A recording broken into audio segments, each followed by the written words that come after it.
Javier, enhorabuena por esta obra y gracias a Rosario y a Daniel por acompañarnos.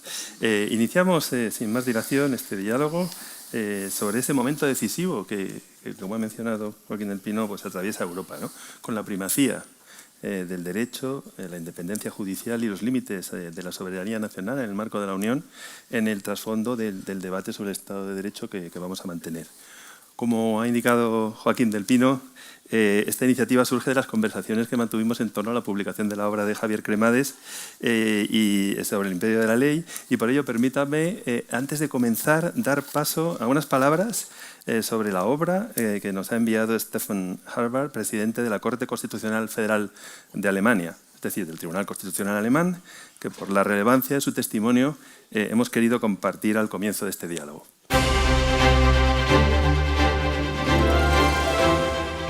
Ladies and gentlemen, my warmest regards and best wishes for the launch of the book Sobre el Imperio de la Ley by Javier Cremades. This work could not be more timely.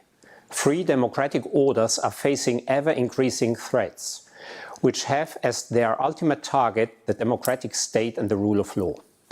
In his book, Javier Cremades examines the erosion of the rule of law in all its different dimensions and illustrates the fragility of the hard-won achievement of the state under the rule of law.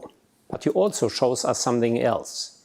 Rarely has there been a time when the resolute defense of the great achievement of the rule of law has been more meaningful or more valuable.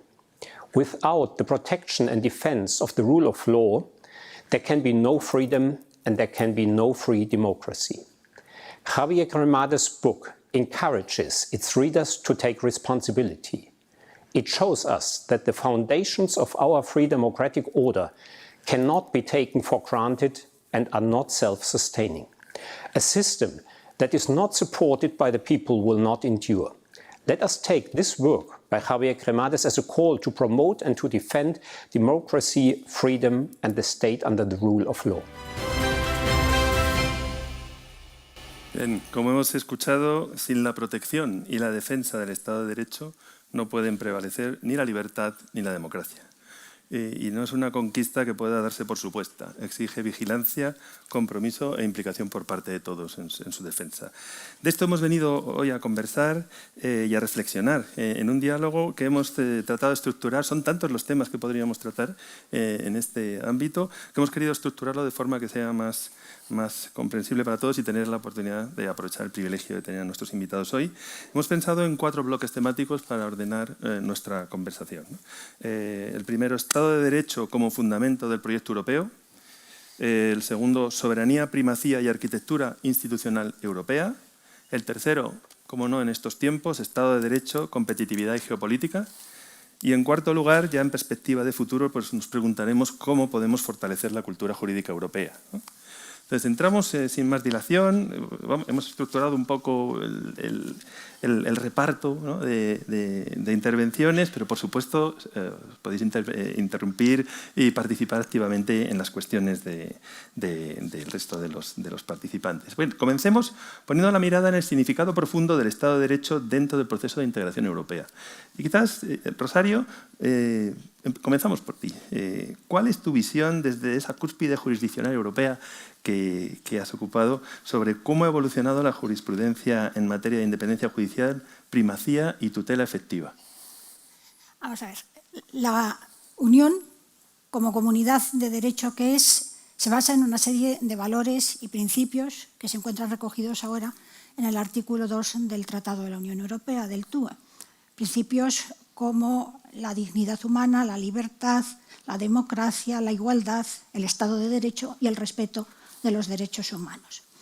Estos valores constituyen la identidad misma de la Unión, como ha dicho el Tribunal, pero son valores no solo de la Unión, sino que son valores comunes a los Estados miembros.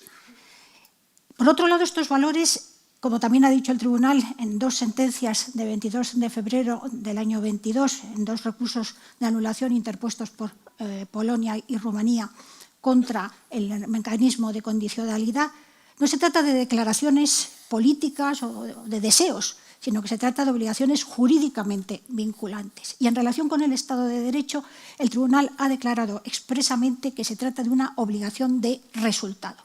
Por eso ha llevado esto al Tribunal a controlar la existencia del respeto del Estado de Derecho en los Estados miembros. Desde 2018, que hay dos sentencias esenciales. La primera, la Asociación Sindical de Suizes Portugueses, de febrero de 2018. Y luego, LM, de 25 de julio de 2018, el Tribunal ha ido estableciendo la importancia que tiene la garantía de la independencia y la imparcialidad de los jueces en el funcionamiento de la Unión.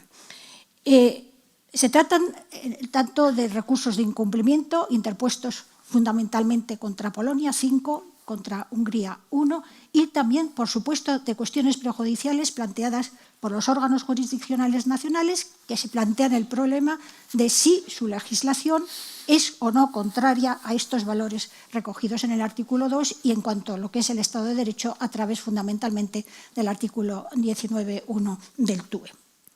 Por tanto, el Tribunal entiende que existe una vinculación entre la protección de la independencia judicial y la tutela judicial efectiva. Quisiera decir aquí una frase del Tribunal, dice que la exigencia de independencia e imparcialidad de los jueces está integrada en el contenido esencial del derecho a la tutela judicial efectiva y del derecho fundamental a un proceso equitativo, que reviste una importancia esencial como garante de la protección de los derechos que el ordenamiento jurídico confiere a los justiciables y, por supuesto, también del respeto de los valores del artículo 2. El Tribunal siempre examina la independencia judicial sobre la base del artículo 19 del TUE y del 47 de la Carta y considera que, en base al primero de estos preceptos, el 19 del TUE, todo Estado miembro debe, en virtud de este precepto, asegurar que las instancias que forman parte como órganos jurisdiccionales de su sistema de vías de recurso conforme al derecho interno en los ámbitos cubiertos por el derecho de la Unión satisfacen las exigencias de la tutela judicial efectiva y, por tanto, garantizan la independencia de sus jueces. Por tanto, creo que hay una vinculación en la jurisprudencia del Tribunal entre tutela judicial efectiva y respeto de independencia judicial.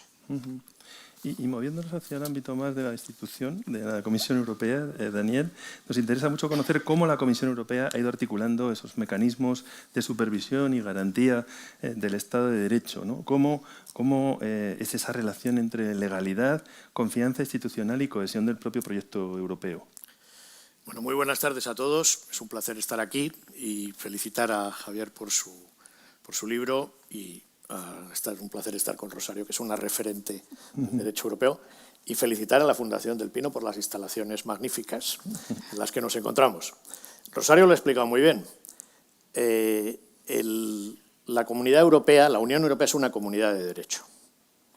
¿Qué quiere decir eso? Pues que todo se hace a partir del derecho. Walter Hallstein, que era el primer presidente de la Comisión, decía, es una frase que yo siempre repito, no hay ninguna organización en el mundo que dependa tanto del derecho como la Unión Europea. La Unión Europea no tiene un poder coercitivo, la Unión Europea no tiene una infraestructura administrativa en los Estados miembros, aunque tenemos aquí una representación fantástica, pero es muy pequeña, no podemos ejercer funciones de vigilancia, no tenemos infraestructura administrativa, no tenemos poder coercitivo, no tenemos policía, no tenemos ejército, nuestra única arma es las normas que nos damos y que vinculan a los Estados miembros. Y dentro de esas normas, los valores fundacionales de la Unión, que están en el artículo 2, la democracia, la libertad, el respeto a la dignidad humana, el Estado de Derecho, son valores fundacionales de la Unión. Estos valores no están sujetos a negociación. Ningún Estado puede ser miembro de la Unión si no respeta estos valores y además están sujetos al principio de no regresión. No vale cumplirlos en el momento de adherirse a la Unión y luego dar marcha atrás. ¿Cómo asegura la Comisión su cumplimiento? 4 instrumentos. En primer lugar, los procedimientos judiciales.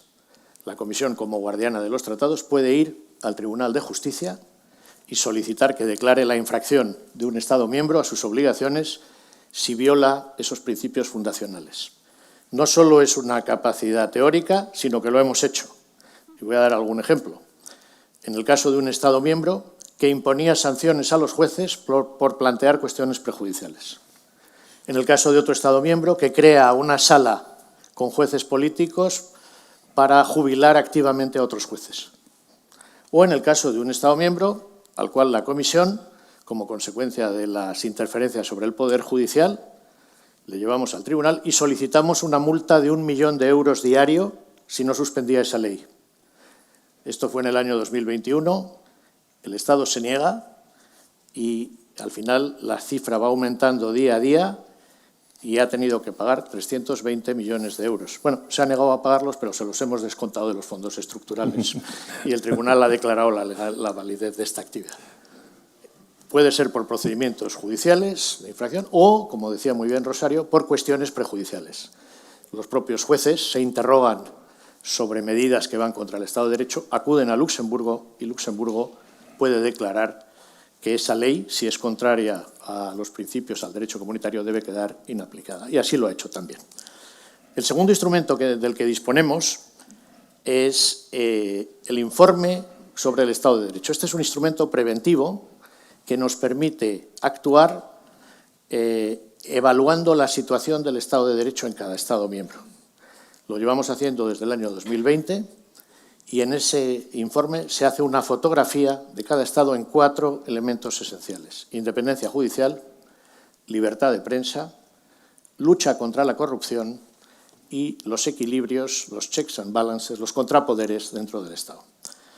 Hemos incluido por primera vez el año pasado a los Estados candidatos, porque si un Estado quiere ser miembro de la Unión, tiene que ir acostumbrándose a respetar los principios del Estado de Derecho.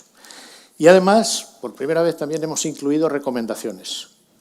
Esos informes son el resultado de una consulta muy amplia con la sociedad civil, también con los Estados, pero la Comisión tiene la última palabra.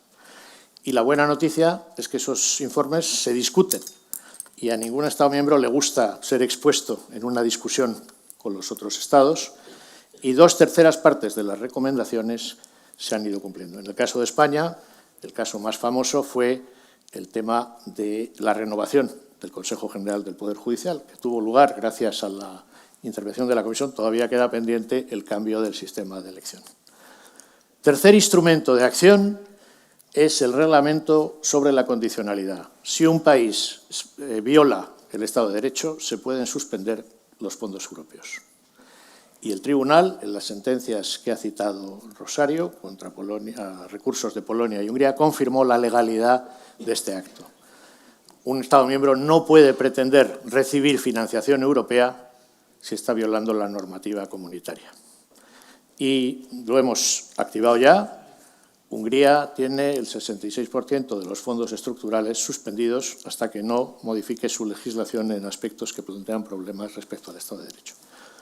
Último medio, este es el que llamamos el botón nuclear. El botón nuclear consiste en el llamado artículo 7 del tratado. Si un Estado miembro existe en un Estado miembro el riesgo de una violación grave y persistente del Estado de Derecho, la Comisión, 1/3 de los Estados miembros o el Parlamento puede ir al Consejo para pedir que se declare ese riesgo de violación. Y si el Estado no toma medidas y se constata una violación grave y persistente, por mayoría de 4/5 en un caso y de unanimidad en el resto, excluyendo ese país, se le pueden suspender los derechos de voto. Ha habido 2 casos, uno contra Polonia, que la Comisión inició, pero retiramos una vez que cumplió con las exigencias, y hay un segundo caso contra Hungría, que está en instancias todavía en el Consejo, se reúnen y deliberan. Digo que es el botón nuclear porque hasta ahora no se ha llegado a ese extremo. En la Unión Europea es muy difícil entrar, hay que cumplir unos requisitos. Se puede uno ir voluntariamente, lo hemos tenido con el Brexit. No existe una suspensión o una expulsión de un Estado miembro por violación del Estado de Derecho, pero se le pueden suspender los derechos de voto si incumple la normativa y los valores fundacionales de la Unión. Estos son, a grandes rasgos, los 4 instrumentos de que disponemos. Es que no soy tan mal educado de estar mirando el teléfono, pero es que me están entrando todas sus preguntas ahora. Y hay montones de preguntas. Y precisamente sobre lo que estabas comentando, Daniel, hay una de María Elías que dice: ¿dónde está hoy la línea roja en Europa a partir de la cual podemos decir que ya no hay Estado de Derecho y quién decide cuándo se cruza? Bueno, la última palabra la tiene el Tribunal de Justicia, que es quien controla la legalidad.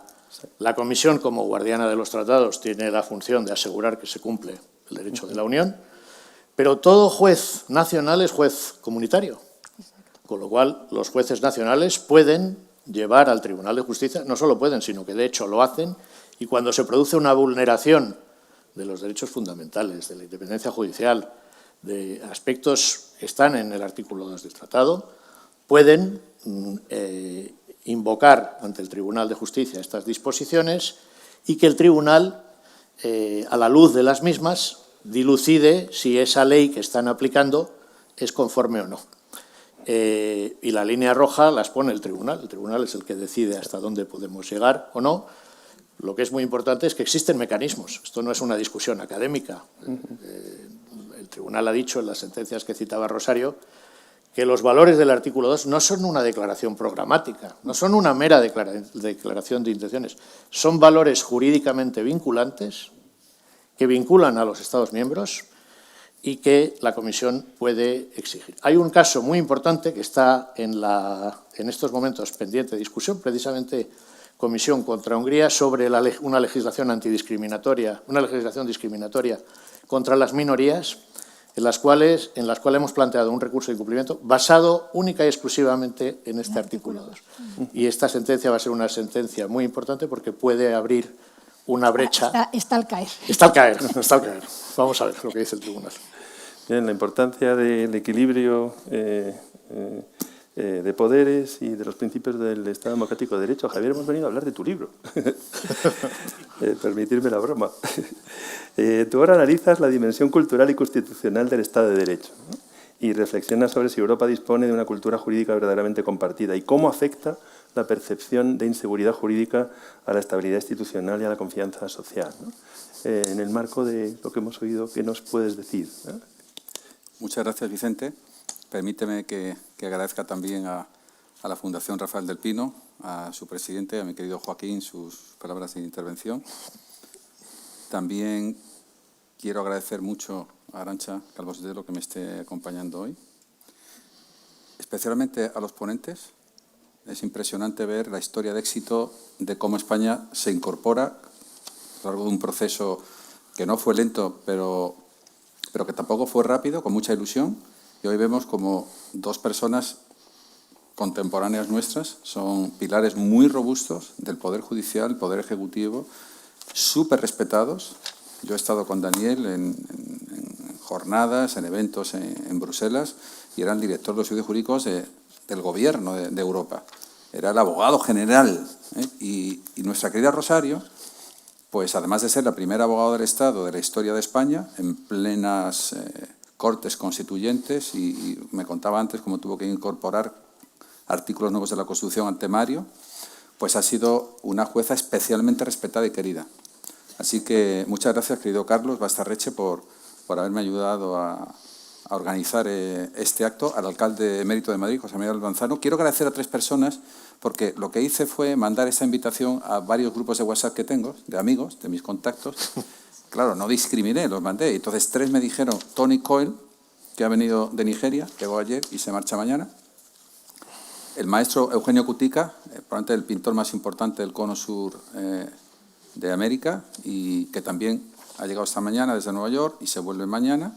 A Juan Pablo Gallego, que está también por aquí, que llegó también ayer y se va mañana desde Argentina, y al presidente de los notarios de Albania, que también ha venido. Muchas gracias. Probablemente no os hubiera invitado si hubiera pensado que ibais a tomar ese esfuerzo, ¿no? Pero gracias a todos, también al secretario general de Defensa del Gobierno de España, mi querido almirante, gracias por acompañarme, al embajador de Italia, a la presidenta de la Cámara de Comercio de Marruecos, a muchos compañeros ilustres y a mis amigos, y también parte de mi familia. Permíteme, esto que has dicho para mí es súper importante. Quizá ojalá yo sepa también aportar algo entre estos dos expertos, sobre todo para aquellos que no son tan expertos, ¿no? El primer concepto que ha dicho Rosario Silva es la tradición cultural o tradición jurídica común. Es decir, esto no es un invento, no es una imposición, pero sí es algo muy interesante y único en el mundo, que es una cesión de soberanía. La Unión Europea es un ente único en el derecho nacional público. Todavía no tiene nada similar en el mundo, porque efectivamente ahora mismo hay un poder que se ha cedido. Ese es el poder del derecho. Y ese poder del derecho está muy explicado en el artículo 2 del tratado, pero básicamente el conjunto de los Estados crea una entidad nueva con poder y se concibe a sí misma, como el resto de los Estados, como un Estado de Derecho. ¿Y qué significa eso? Una sola cosa. La democracia no es lo que significa. La democracia es un procedimiento. Lo que significa es que hay un compromiso por parte de todos por poner a la dignidad de la persona en el centro y como un límite último a la acción del poder. Eso es todo lo que significa. Para ello hace falta muchos mecanismos. Hace falta separar los poderes, controlar la legislación. En fin, estamos construyéndolo, ¿no? Pero en ese proceso, donde la persona se sitúa en el centro, hay una tradición cultural. Todo esto son valores de una sociedad que se han decantado no los estados constitucionales contemporáneos, sino a lo largo de muchísimos siglos. Arrancamos de milenios y estamos hoy donde estamos. Una construcción que ha sido fruto del esfuerzo, fruto de las guerras, fruto del trabajo, de la ambición y del sueño de muchas personas. Y hoy en día, efectivamente, seas mayor, seas joven, seas enfermo, tu dignidad está por encima de cualquier poder. La dignidad de cada persona, la de cada uno de nosotros. Eso es una conquista increíble que se disfruta en muy pocos lugares del mundo. Como bien explicaba antes Daniel, si tú quieres ser miembro de ese club, Albania ahora mismo es de los 5 países candidatos el que está más avanzado. Ojalá en el año 30, como ellos sueñan, se puedan incorporar, pero solo lo hará si se certifica que son un Estado de Derecho pleno, con todo el checklist completo. No solo tiene que haber separación de poderes, que los jueces tienen que ser íntegros. No solamente tiene que haber un proceso normativo, elecciones libres y tal, no, es que tiene que haber un conjunto de elementos que son los propios de una arquitectura de un Estado de Derecho. Pero, como digo, para ponerlo un poquito más sencillo, al final la cuestión está en que los derechos fundamentales son el centro y el fin de todo. Es como el tanque de Tiananmen. Acuérdense que en aquella famosa imagen hay un tanque que se tiene que parar porque hay una persona. Bueno, pues todas las personas están ahí y los tanques se tienen que parar delante de cada persona. Y claro, eso es una utopía, pero esos son nuestros principios. Y déjeme terminar esta primera intervención con algo que yo creo que también tiene su importancia, ¿no? Que es el diálogo que existe todavía entre las jurisdicciones constitucionales, entre los guardianes de las constituciones de los países miembros y la propia Unión. Ese diálogo es fácil cuando un país como España se incorpora, porque España se incorpora, como lo hará en su momento Albania, con una enorme ilusión, con muchas ganas y con un Estado constitucional relativamente joven, muy joven. Tenía menos de una década cuando España se incorpora. Pero es mucho más complejo cuando se incorpora un gigante como Alemania. ¿Y por qué es tan complejo? Y en ese diálogo que nos está definiendo como europeos a todos. Porque Alemania crea una constitución en el año 49 después de la hecatombe moral del nazismo. Y se compromete a una cosa solo, que es el artículo 1, no es el artículo 2, es el artículo 1. La dignidad de la persona es intocable. Y además dicen, oiga, señores, esto es una cláusula de eternidad. Esto es para siempre. Y además se le dice al Tribunal Constitucional que sea el guardián de esa cláusula y de toda la Constitución frente a los poderes, incluido el poder del pueblo. Entonces, ¿qué pasa cuando nos inventamos un poder nuevo y le cedemos la competencia para vigilar la dignidad de las personas? Y entonces el Tribunal Constitucional empieza a decir, alemán, y empieza a inventarse, porque dice, joder, yo no puedo parar el proceso de integración europea, pero no puedo ceder la protección, tengo un compromiso con la historia, con mi Constitución, con mi pueblo. No con el pueblo de hoy, con el pueblo de siempre, con el pueblo alemán. Y entonces se inventa los famosos conceptos Solange, la afirmación Solange, mientras que, diciendo, de acuerdo, vamos, antes, va, de acuerdo, mientras que, o sea, yo me voy del club, ya no es, no te dejo entrar si no respeta la Constitución, no, es que yo me voy del club. Si usted no mantiene los estándares que yo necesito, que yo he protegido, que yo he prometido, con los que soy comprometido en mi pueblo. Por lo tanto, ese diálogo nos ha hecho mejores y sigue existiendo. Hay sentencias muy contemporáneas del Tribunal Constitucional alemán que a veces son un dolor de cabeza para la Unión, pero entre todos estamos enriqueciendo este proceso. Por lo tanto, yo termino esta primera intervención diciendo que esto no es una construcción abstracta, sino que es la identidad de quienes somos. Y si estamos en Europa es porque realmente creemos que todos esos valores nos definen como tales. Y no hemos tenido que negociar los valores, hemos tenido que negociar el poder de la soberanía, porque los valores ya los teníamos. Bien, hemos cerrado el primer bloque. Pasamos, por tanto, a la segunda parte, en la que vamos a tratar de centrarnos en las cuestiones más estructurales, ¿no? El equilibrio entre soberanía nacional y primacía del derecho de la Unión. Quizás comenzamos por Daniel, ¿no? ¿Qué lógica funcional subyace a la primacía del derecho europeo como presupuesto imprescindible para el funcionamiento del mercado interior y de las políticas comunes, ¿no? ¿Por qué es necesaria la uniformidad en la aplicación de las normas? Antes de hablar de la uniformidad, quisiera decir dos cosas, porque me ha inspirado mucho Bien. lo que ha dicho Javier. Y como esto es un diálogo, luego Claro, hablaré de la por lógica supuesto. funcional del principio de primacía. Pero Javier decía que estos valores fundacionales son el fruto de tradiciones constitucionales, son el fruto de principios jurídicos que se han desarrollado en todos los Estados miembros. El principio de que no hay nadie por encima de la ley, que todos somos iguales ante la ley. Montesquieu decía que la ley es como la muerte, no exceptúa a nadie. Estamos vinculados por la ley. Y hablaba de Alemania. Y yo me estaba acordando del célebre caso del molinero, que probablemente muchos conozcan. Y lo voy a contar, porque como estamos en un coloquio, pues también así podemos intercambiar tradiciones de los estados. Federico de Prusia construyó un magnífico palacio en Sanssouci, con hermosas vistas, suntuosas salas, y allí celebraba fiestas y conciertos. Pero había un molinero que tenía su molino muy cerca del palacio.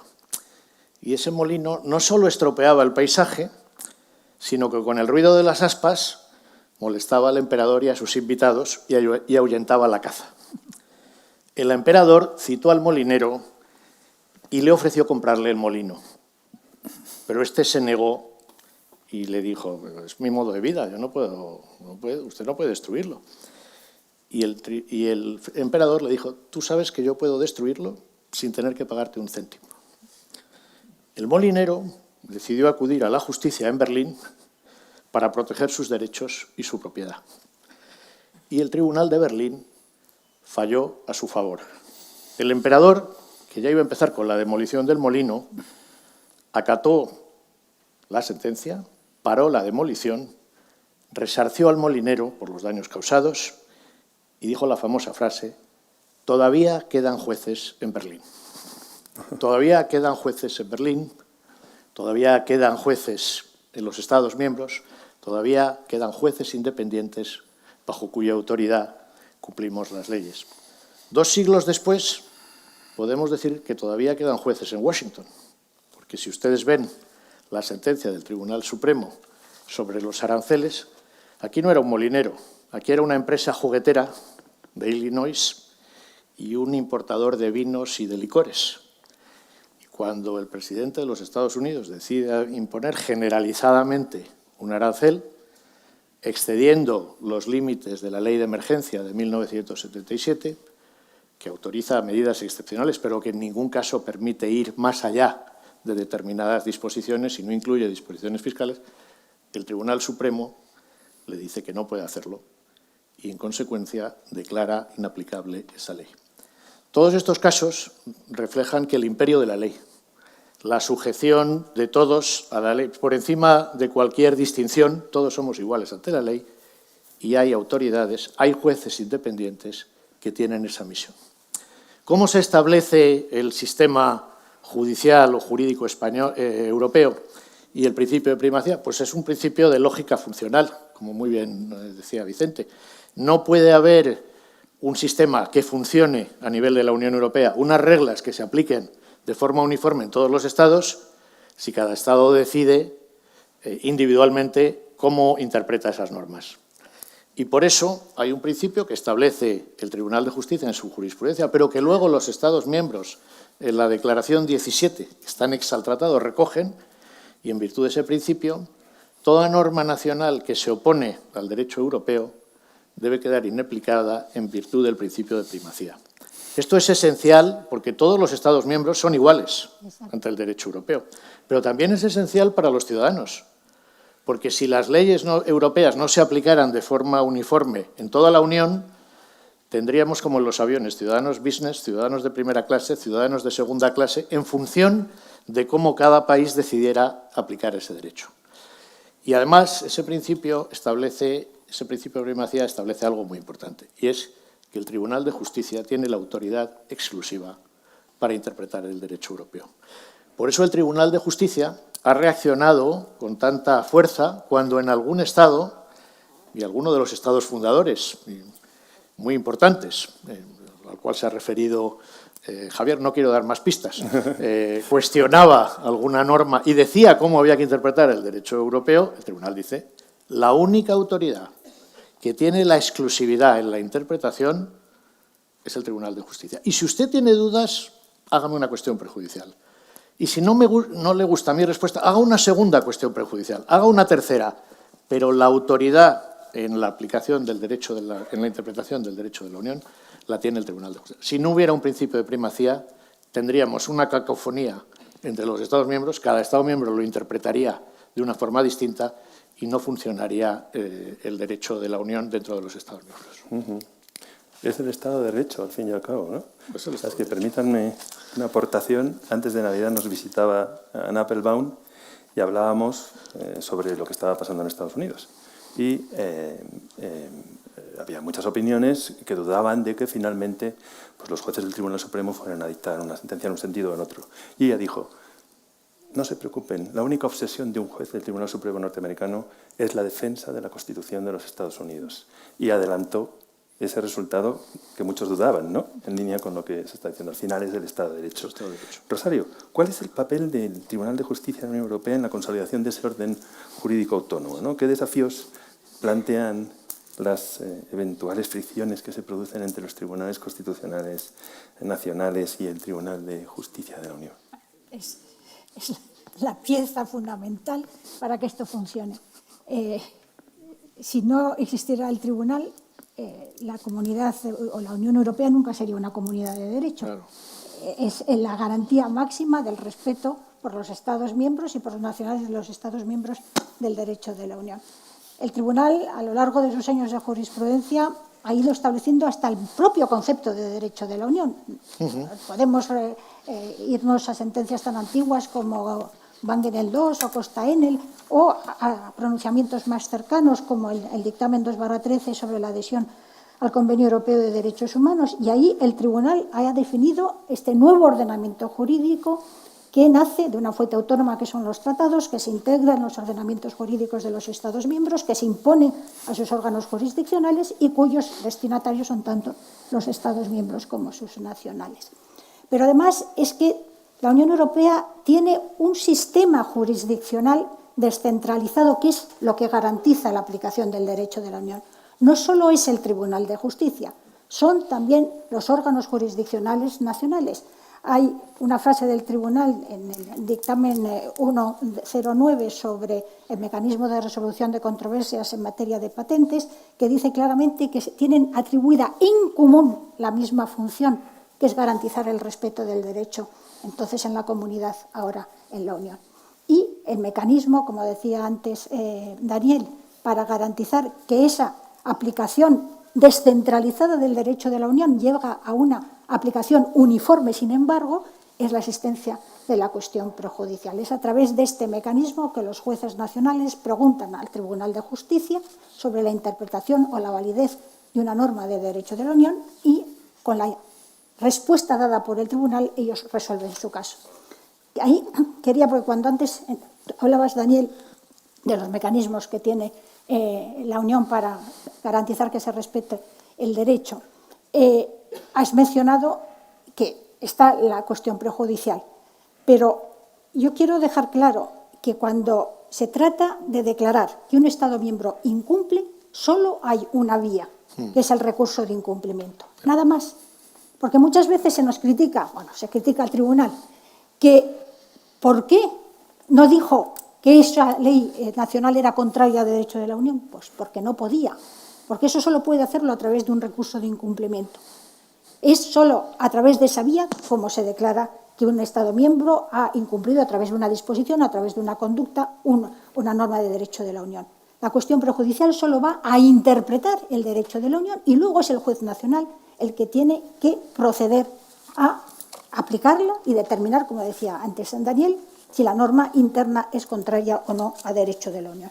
Y también, como decía antes Daniel, el Tribunal tiene la exclusiva en la interpretación y aplicación interpretación del derecho de la Unión. Hay una sentencia que para mí es muy importante, que es de 18 de diciembre del año pasado, de 2025, en un recurso de incumplimiento de la Comisión contra Polonia, en el que el Tribunal dice clarísimamente, ante la falta de actuación o el incumplimiento, porque es una cosa muy curiosa, aquí no se trataba de una legislación polaca contraria a derecho de la Unión, sino de 2 sentencias del Tribunal Constitucional polaco contrarias a sentencias del Tribunal de Justicia.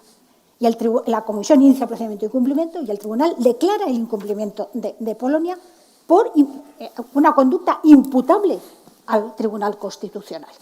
Y aquí dice el Tribunal clarísimamente que detenta la competencia exclusiva para realizar la interpretación definitiva y obligatoria del derecho de la Unión, que le corresponde precisar, por tanto, las exigencias de lo que constituye el derecho a una tutela judicial efectiva del artículo 19 y del artículo 47 de la Carta. Entonces, si el Tribunal Constitucional, en este caso de Polonia, tiene dudas de la compatibilidad de una legislación de la Unión con su Constitución, lo que tiene que hacer es plantear la cuestión prejudicial al Tribunal de Justicia para que éste interprete las disposiciones de derecho de la Unión y luego con eso él pueda sacar sus consecuencias.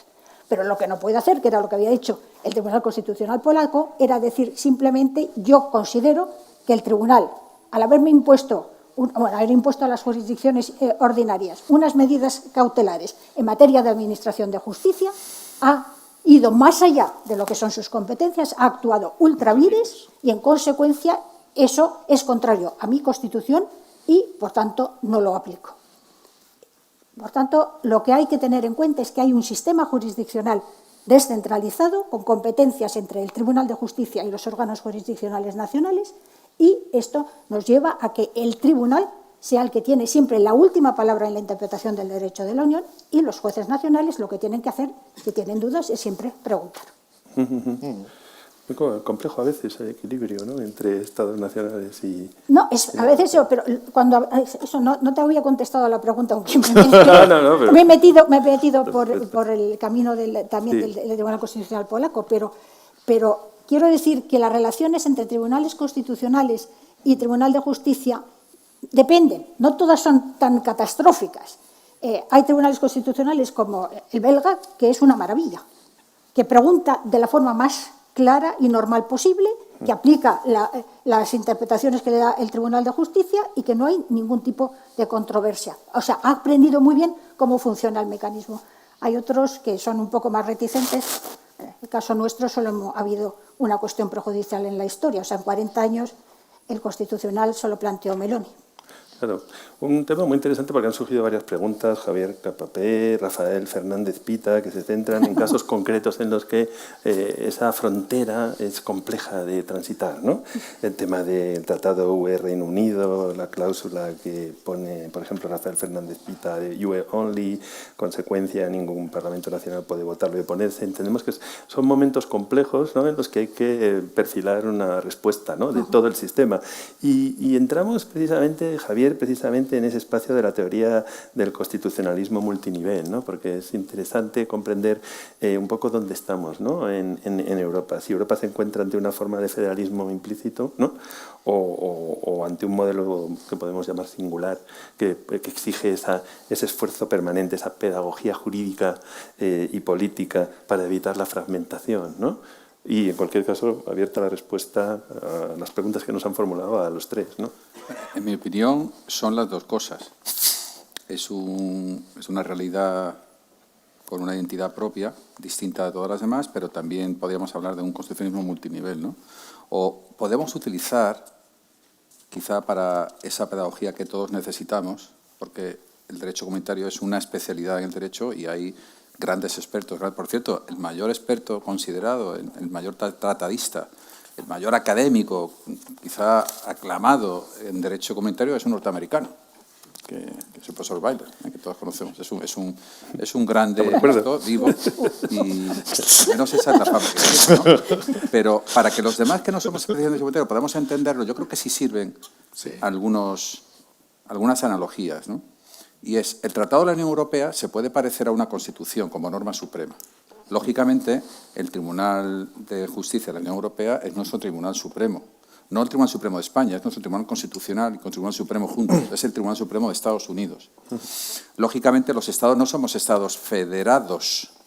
No somos ni Bundesländer, ni somos Estados como Estados Unidos, pero estamos compartiendo cosas y tenemos un ámbito superior dentro de ese concepto de primacía del derecho de la comunidad. Por lo tanto, eso quizá nos pueda servir para entender dónde estamos viviendo los ciudadanos de la Unión Europea, cuál es nuestro sistema de garantías.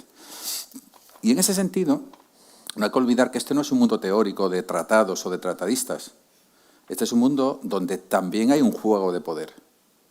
Y el poder no es solamente entre los Estados y la Unión, que existe, sino también entre órganos de los Estados y órganos de la Unión, y órganos de la Unión y órganos de los Estados.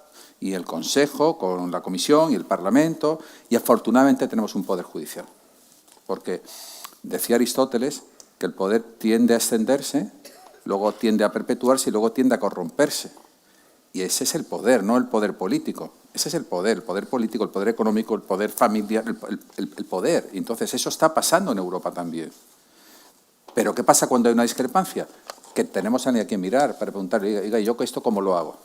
Para ver, voy a poner un ejemplo que leí, que conocí hace algunos años, cuando fuimos al primer Congreso Europeo de Derecho de la Gastronomía, en el que tú también participaste, la inauguración, y resulta que el derecho a la gastronomía europeo comienza con una decisión del Tribunal de Justicia de la Unión Europea, que tiene que ver con la ley de pureza de la cerveza de Baviera, que es una ley medieval que utilizaban los cerveceros bávaros para que las cervezas holandesas no inundasen el mercado alemán. No, mire usted, que la cerveza tiene que tener este componente, esta fabricante así y tal. Si no, no es una ley, no puede llamarse cerveza. Usted venda esto como otra cosa.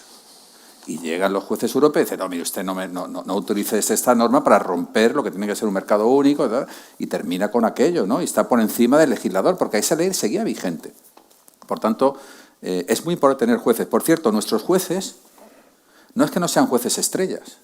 Es decir, los jueces norteamericanos, o sea, el New York Times hace reportajes de una manera organizada y periódica sobre la personalidad de cada miembro del Tribunal Supremo norteamericano.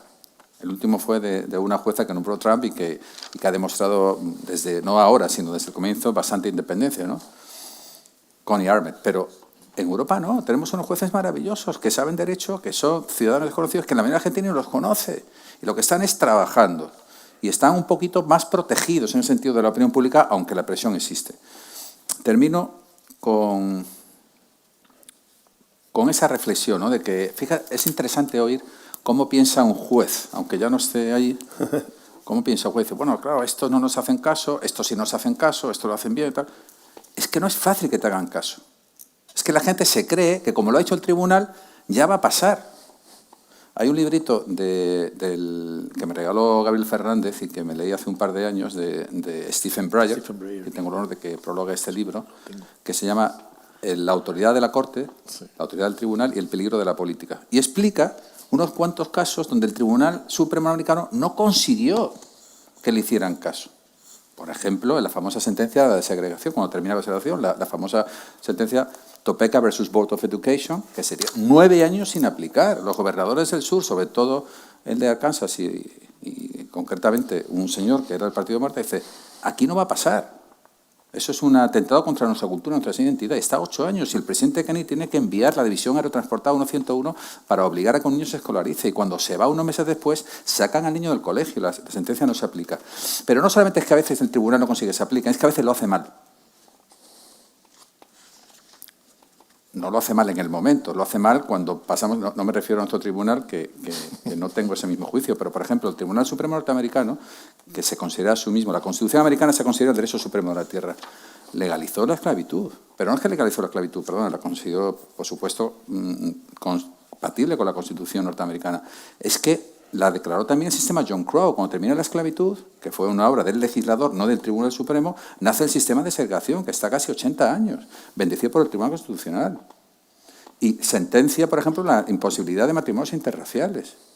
Y el tribunal, y por ejemplo, una sentencia que también está en ese librito, espectacularmente hoy sería aberrante y sorprendente, y tiene que ver con la guerra. Luego hablaremos de la guerra de Ucrania, que nos está impactando en nuestro derecho también, y tiene que ver con la dinámica del poder, pero en plena guerra mundial, el Tribunal Supremo norteamericano dice, una reflexión, que alguien tiene que conducir la guerra, y autoriza lo que hoy vemos una aberración, que es la creación de campos, confinamiento, de concentración, de ciudadanos norteamericanos de origen japonés.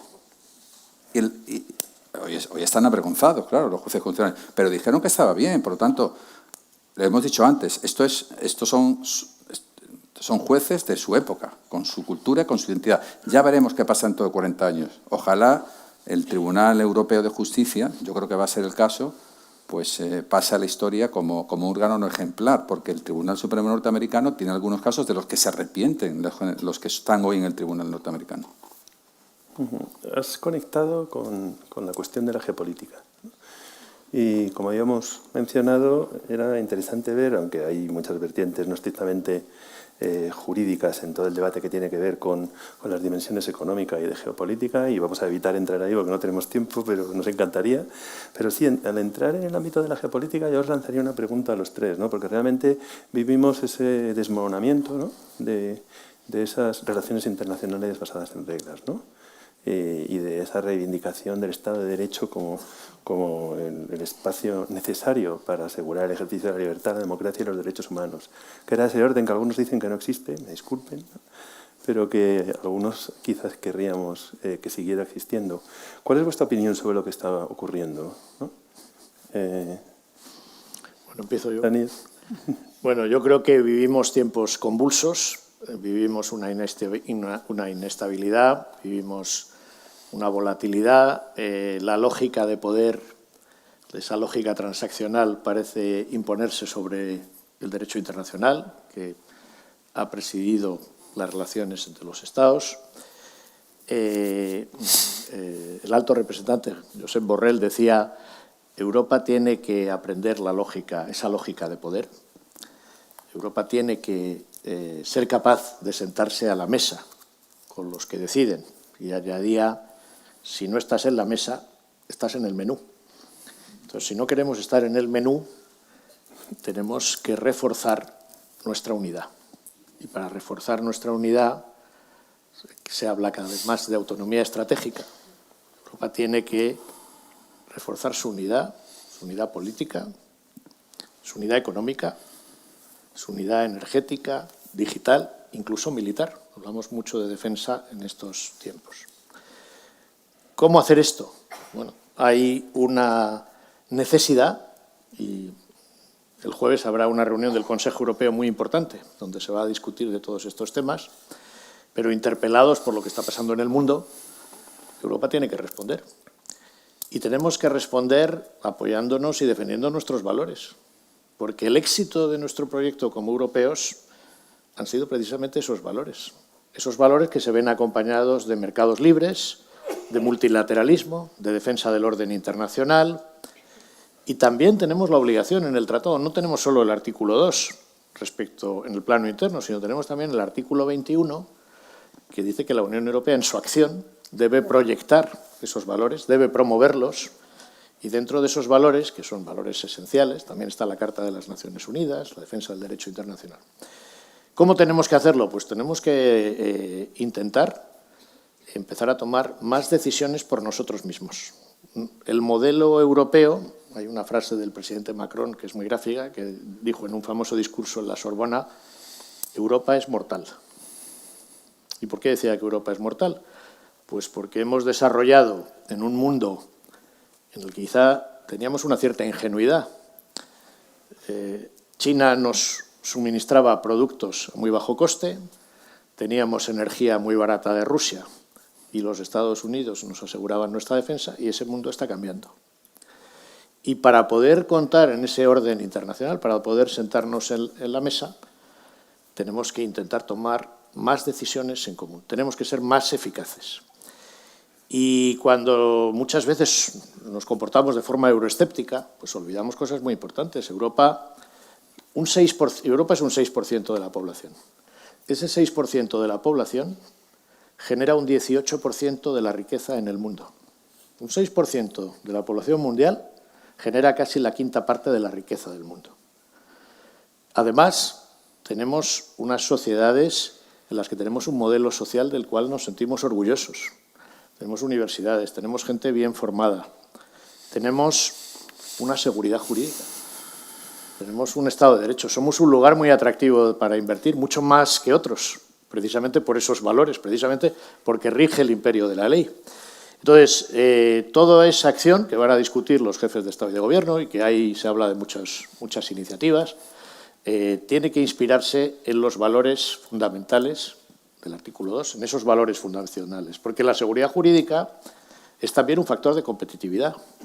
Cuando se hace el ranking de los países más competitivos, el ranking famoso de Doing Business, los que tienen una legislación más clara, los que tienen tribunales independientes, los que hay seguridad jurídica, los que hay transparencia, en los que hay una defensa del Estado de Derecho, en los que los tribunales funcionan bien, en los que hay una transparencia en las transacciones, son también los estados más competitivos. De manera que también en exigencia de nuestra competitividad, y ahora hay dos grandes temas sobre la mesa, uno es la defensa y la otra es la competitividad, ahí tenemos también que apoyarnos sobre el Estado de Derecho, sobre la democracia, sobre la libertad, sobre esos valores esenciales y sobre la base de ellos construir esa, la podemos llamar de muy distintas formas. Unos la llaman autonomía estratégica, otros hablan de soberanía, y tenemos que ver, y aquí esta es una de las grandes cuestiones, si nuestro modelo tiene que evolucionar, y el gran debate jurídico es cómo hacerlo. Porque la Unión Europea, como explicaba muy bien Javier, es un compromiso.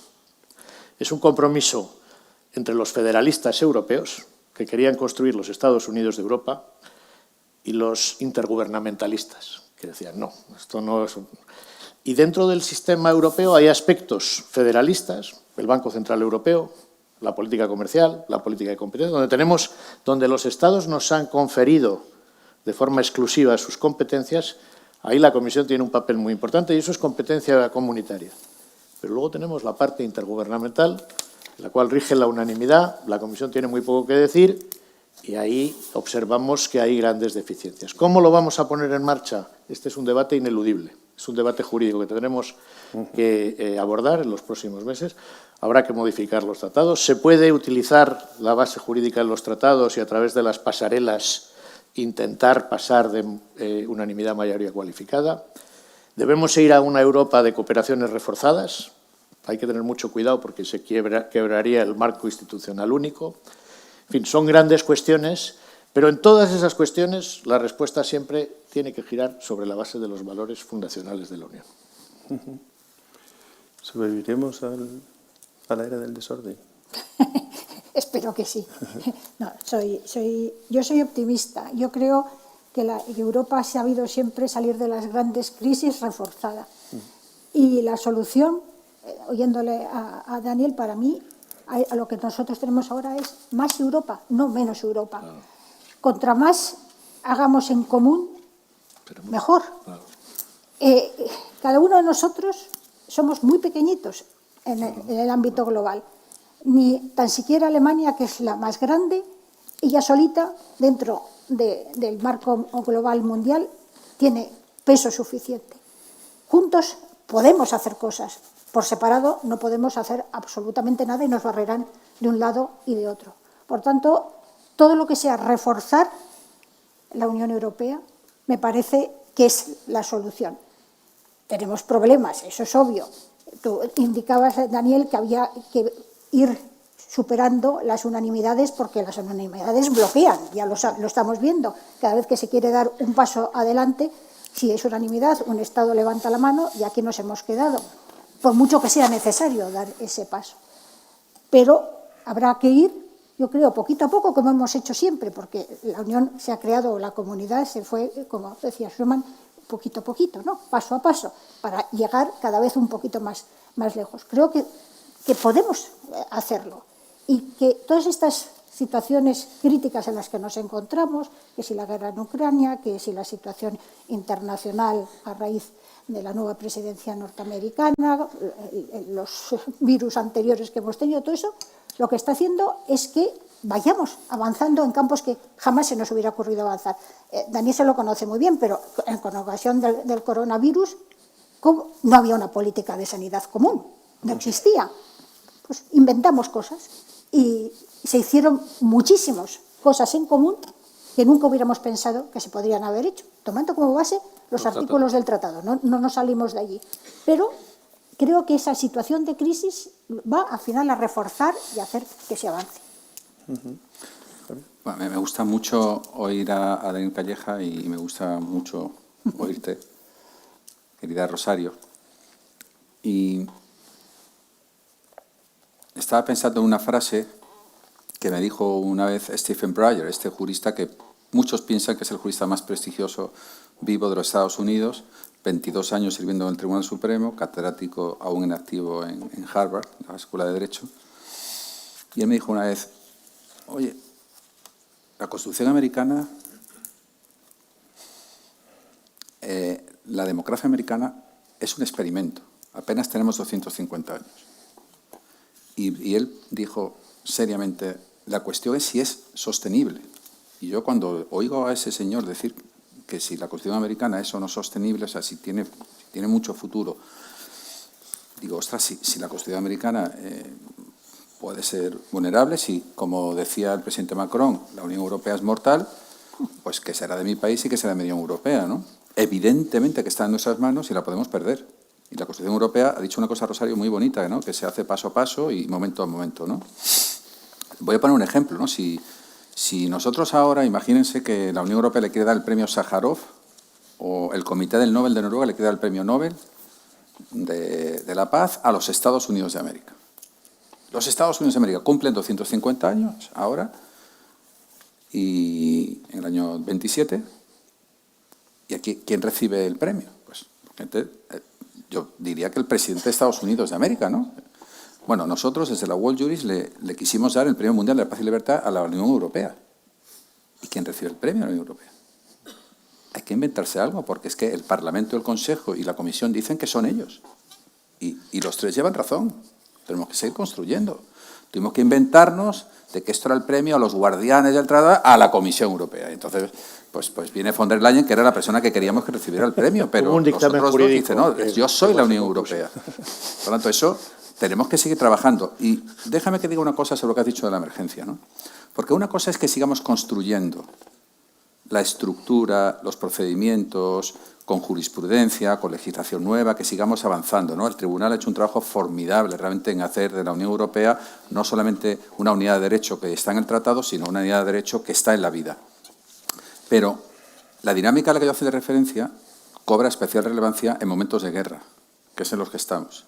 Igual que en la emergencia del COVID vimos que se disparó la intrusión del poder, en la vida de los ciudadanos nos empezaron a decir con quién podíamos cenar en Nochevieja, cuántas horas podíamos salir a la... Y además todo estaba justificado por el bien común, por la protección del bien común. Con la guerra nos están pasando cosas que tenemos que tener mucho cuidado, porque en Europa tendemos a pensar, yo esto se lo digo a mis amigos, igual que el norteamericano tiende a pensar, y no le falta razón, que son el país más poderoso de la Tierra, militarmente, económicamente, nosotros tenemos a pensar que somos moralmente hegemónicos, que somos la cuna y somos un poco... Aquí nació todo, somos Estado de Derecho, y lo somos, y aquí nació todo. Pero ojo que también nos podemos equivocar, no solamente nos podemos equivocar en los principios y sobre todo en la aplicación de los principios. Y voy a poner un caso que está en los medios y que ha sido increíble por si sirve, ¿no? Cuando estalla la guerra, una de las cosas que hacemos, Europa no se involucra militarmente en la guerra, pero lógicamente toma partido por un bando de una manera absolutamente comprometida, ¿no? Y una de las cosas que hacemos es crear una lista de sancionados. Aquí hay 2.000 personas que están en la órbita de Rusia y entonces estas 2.000 personas, todos sus activos se congelan. No nos atrevimos a ir más allá. pero se congelan. Y además estas personas no pueden entrar en nuestro territorio. Bueno, pues hay una de esas personas que es muy conocida y es un caso público, se llama Michael Friedman, que es un señor que también invirtió en España y compró una cadena de supermercados muy importante, Día, la rescató de una fase preconcursal y se va al tribunal general, no al tuyo, al de primera instancia, y le dice: oiga, es que yo no soy un oligarca, que yo me fui de Rusia, yo nací en Ucrania, estaba en contra de la guerra, lo dije públicamente y tal, que no tengo nada que ver. Y entonces consigue 50 affidavits o 60 affidavits de la Fundación Navalny. Este señor no es un amigo de Putin, ha hecho dinero con Putin, no tiene nada que ver con la guerra. Y entonces el tribunal dice: lleva razón, sáquenle de la lista. Entonces, ¿qué hace la comisión? Perdón, el Consejo. Los gobiernos. O sea, este tío aquí no sale nadie de la lista. Entonces se inventan otra razón y lo ponen en la lista de nuevo. No, ya no, lleva razón el Tribunal General, pero ya son otras razones. Y el Coreper, el Consejo de Altos Representantes, por cierto, con dos españoles ahí, uno está aquí, Basarreche, el otro es Alorza, que han sido figuras legendarias contemporáneas en ese Coreper, los gobiernos, en el fondo, dicen: bueno, de acuerdo, han dicho, vale, si hay otra segunda sentencia, ya lo sacamos. Eso no es el Estado de Derecho. Los jueces han dicho que este señor no tiene que estar ahí. Pero como hay unanimidades, como es muy complejo la gobernanza, entonces tenemos que tomarnos mucho más en serio el rule of law. Hay un señor que se llama Armin Laschet, que fue el sucesor de Merkel, que perdió las elecciones contra Merz y que ahora es el presidente del Comité de Asuntos Exteriores del Bundestag, y que habla de, digamos, tenemos que ser coherentes. Entonces, el poder desborda el derecho y los jueces nos tienen que ayudar para someter y controlar el poder, porque con el pretexto de la guerra, con las necesidades de la emergencia de la salud, el poder a veces se olvida de que la dignidad de la persona está en el centro. Incluso un billonario como Michael Friedman tiene derechos fundamentales, y por supuesto cualquier otra persona. No querría desviar, como decía antes, la mirada del ámbito jurídico. Es cierto que hay montones de preguntas sobre la dimensión económica, ¿no? Mucha inquietud sobre en qué medida la búsqueda de la seguridad jurídica y de regular espacios cada vez más amplios de nuestras vidas pues termina, como dice, por ejemplo, pues Sergio Belza, ¿no? Nos pone en desventaja competitiva frente a otras potencias que priorizan la innovación sobre el control legal, o Rafael Gómez Jordana, si el exceso de regulación de la UE nos está apartando de la pole de salida. Tenemos esta inquietud sobre la mesa, ¿no? Pero, como digo, no me quería extender demasiado porque creo que estamos llegando ya al final de este diálogo, ¿no? Y habíamos dejado para el final una cuestión en la que a lo mejor podéis recoger también esa inquietud de la dimensión económica, ¿no? Que es, os queremos pedir que os pongáis un poco en clave más prospectiva y más que centrarnos en los riesgos inmediatos, ¿no?, que habéis destacado, pues tener una reflexión final sobre qué necesita realmente Europa para consolidar sus valores, su modelo de convivencia, ¿no? Y en concreto os vamos a pedir una cosa, ¿no? Si podríais señalar una prioridad, al menos, si queréis más, estratégica en este campo para Europa. Si queréis, pues, por ejemplo, si quieres, Rosario, comenzar. A lo mejor yo soy demasiado jurista, pero antes, oyendo a Daniel de los mecanismos que tiene la Unión para garantizar el respeto de esos valores del artículo 2, mencionaba el informe anual sobre el Estado de Derecho en la Unión Europea. Y este informe, que para mí tiene una importancia esencial porque es quien está poniendo el foco dónde están los problemas y, por tanto, nos permite luego también dónde tienen que estar las medidas para poner fin a esos problemas. Como decía Daniel, desde 2022 conlleva recomendaciones expresas para cada uno de los Estados miembros. Y yo creo que si nos vamos al último informe, que es del año pasado, de 8 de julio de 2025, en relación con España está muy claramente delimitado qué es lo que tenemos que hacer como país. Es decir, no estoy hablando de estrategias económicas o comerciales, no, estoy hablando qué debemos hacer para garantizar que se respeta el Estado de Derecho en nuestro país. Y hay medidas, puedo leer algunas, tan concretas como que se refuerce el estatuto del Ministerio Fiscal, y se desvincule nuevo gobierno con nuevo fiscal general del Estado, que se impulse un proceso de adaptación de los procedimientos de nombramiento de los jueces del Consejo General del Poder Judicial, conforme a los estándares europeos, que se continúe en la aprobación de la ley sobre grupos de interés, que incluye el establecimiento de un registro público obligatorio de grupos de interés, que se reduelven los esfuerzos para hacer que cada vez sea menor la duración de las investigaciones y el enjuiciamiento con fin de aumentar la eficacia en la substanciación de los asuntos de corrupción a nivel nacional, y en particular mediante la reforma de la ley de enjuiciamiento criminal, que se impulse el expediente legislativo para robustecer las normas sobre el conflicto de intereses y declaraciones de patrimonio de los altos cargos de la Administración,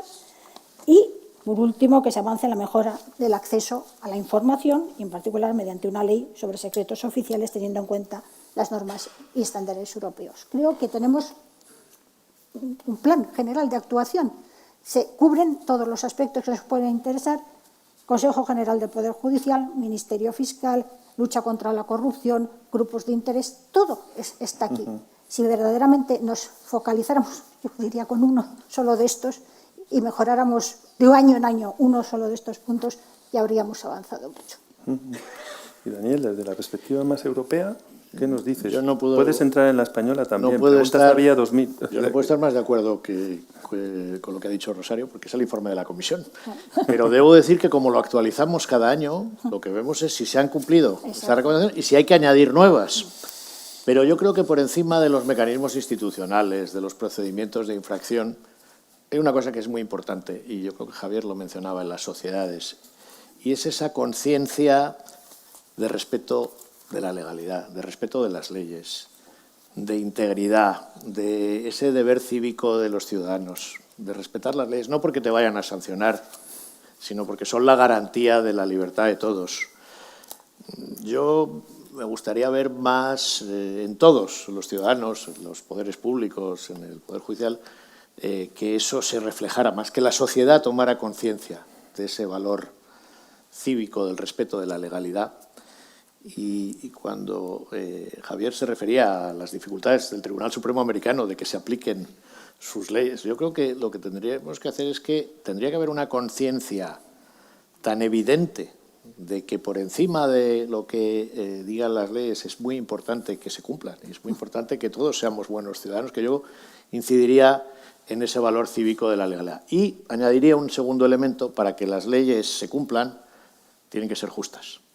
Y ahí yo creo que es muy importante la legitimidad, que se hagan dentro de un proceso transparente, dentro de un proceso democrático, que haya una previsibilidad, que haya una seguridad jurídica, que no sean retroactivas, que los poderes públicos los adopten con el mayor consenso posible, que haya una conciencia social, ese valor de la legalidad por encima de otras cuestiones, que es al final lo que nos permite convivir en sociedad, convivir en derecho y respetar el imperio de la ley y los valores de la Unión.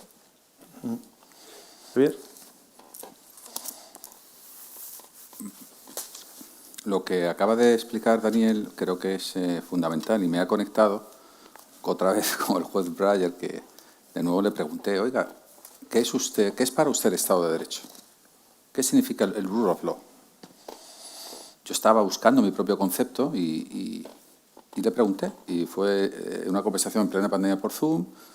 Estábamos un grupo de juristas internacionales y él entró desde su casa en Boston y me dijo: para mí el Estado de Derecho es cuando un ciudadano X, un ciudadano cualquiera, acepta la decisión de un juez sabiendo que está equivocada, convencido que está equivocada, porque es consciente de las consecuencias de hacer lo contrario. Cuando me dijo esto, yo no lo entendí, o sea, me puse a pensar después y dije, o sea, lo que está diciendo es un poco lo que está diciendo también Daniel Calleja, ¿no?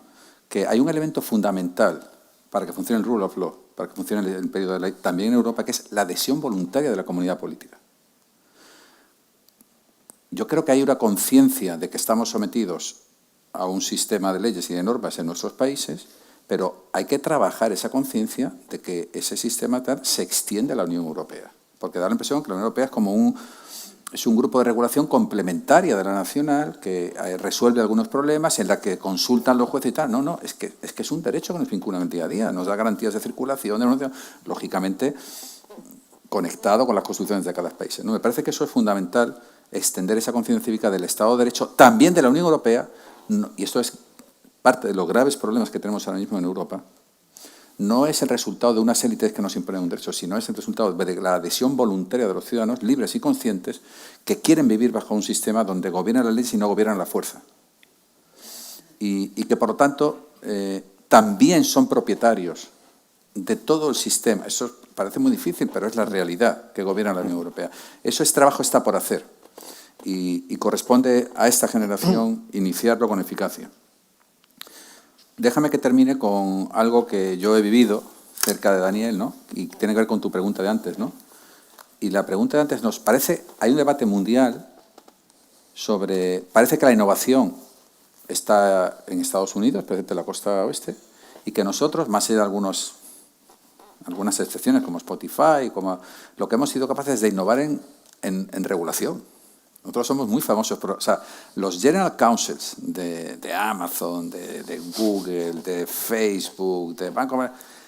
Este señor era la persona más importante del mundo, porque el problema más importante del mundo, el reto, mejor dicho, o sea, los americanos son muy famosos por haber hecho en su regulación, pues haber roto monopolios, haber ido compañías, etc. Pero nosotros tenemos una fama mundial de ser especialmente... Y esa fama mundial es ambivalente. Puede ser un activo y puede ser una forma de innovar, puede ser un activo que es nuestro derecho en sí mismo. O puede ser también una barrera precisamente para la innovación. Yo creo que es un activo. Yo creo que Europa en ese sentido muestra al mundo que tiene capacidad de influencia, que se toman en serio sus normativas y que pueden influir en otros. Para, en el fondo, compartir la riqueza y implementar el rule of law también dentro de las compañías. Bueno, estarán de acuerdo conmigo en que ha sido un verdadero privilegio compartir este diálogo con Rosario Silva, Daniel Calleja, Javier Cremades. Javier Cremades, además de regalarnos esta obra, enhorabuena de nuevo, enhorabuena, editor, Joan Tarriga, por este libro. La verdad es que también nos ha regalado esta inspiradora discusión, debate sobre un aspecto tan relevante, ¿no? Y pensaba, ¿y cómo cierro esto?, ¿no? Entonces he pensado, vamos al libro, ¿no? Entonces, si me lo permiten, me voy a poner un poco constitucionalista. Voy a la página 47 del libro, luego pueden adquirir el libro, ha venido un librero que se lo puede vender y además Javier ha sido tan amable de que va a estar después disponible para firmar los libros, ¿no? Pero quería ir a la página 47 y leer el primer párrafo. Si la Constitución es ese baúl donde las sociedades consagran, conservan y protegen su mayor tesoro, el de las reglas del juego de la convivencia, la desconstitucionalización es un falseamiento del Estado de Derecho que representa el asalto con vocación de saqueo de esas normas jurídicas que garantizan la convivencia libre y pacífica de los individuos. Vuelvo a las palabras al principio de ese diálogo, ¿no? Para concluir destacando la necesidad de vigilancia, compromiso e implicación por parte de todos en la defensa del Estado de Derecho. Muchísimas gracias a todos. Gracias.